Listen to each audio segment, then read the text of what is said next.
ఓం శ్రీ మహాగణాధిపతయే నమః. ఓం శ్రీ కార్తీక దామోదరాయ నమః. 30వ రోజు పారాయణ. కార్తీక వ్రత మహిమ ఫలశ్రుతి.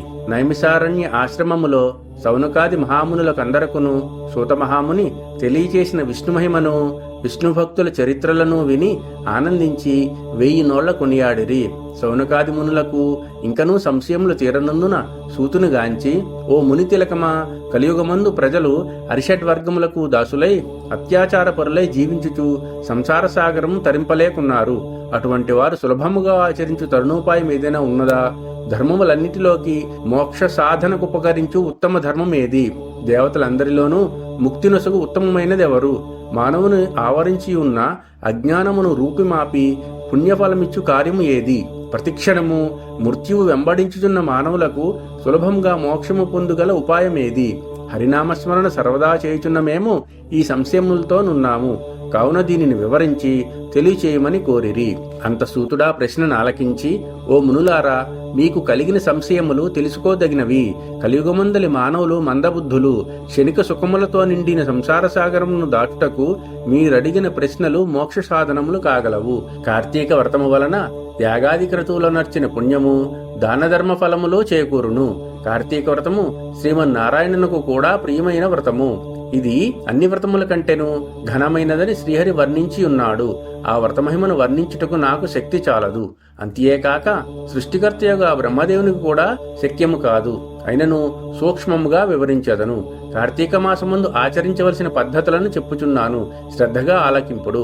కార్తీక మాసమున సూర్యభగవానుడు తులారాశి అందున్నప్పుడు శ్రీహరి ప్రీతి కొరకు మనకు ముక్తి కలుగుటకు తప్పనిసరి నదీ స్నానము చేయవలెను. దేవాలయమునకు వెళ్లి హరిహరాదులను పూజింపవలెను. తనకున్న దానిలో కొంచెమైనను దీపదానం చేయవలెను. ఈ నెల రోజులు రాత్రుల యందు విష్ణాలయమును గాని శివాలయమును గాని ఆవు నీతితో దీపారాధన చేయవలెను. ప్రతిదినము సాయంకాలము పురాణ పఠనము చేయవలెను. ఈ విధముగా చేసిన సకల పాపముల నుంచి విముక్తులై సర్వసౌఖ్యములు అనుభవింతురు. సూర్యుడు తులారాశియందున్న ఈ నెల రోజులు ఈ విధముగా ఆచరించువారు జీవన్ముక్తులగుదురు.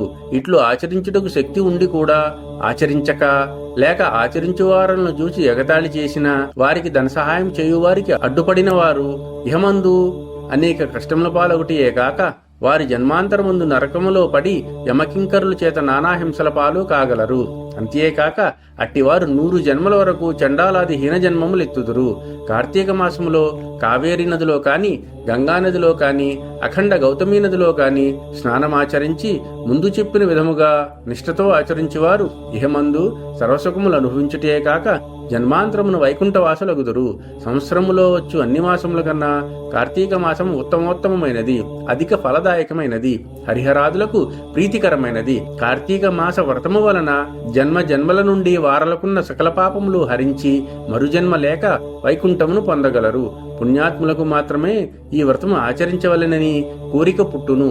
దుష్టులకు, దుర్మార్గులకు, పాపాత్ములకు కార్తీక మాసమన్నా కార్తీక వ్రతమన్నా ఇష్టముండదు. కావున ప్రతి మానవుడు ఈ పరమసత్యమును గ్రహించి ఇటువంటి పుణ్యకాలమును చేజేతులా విడువక ఆచరించవలెను.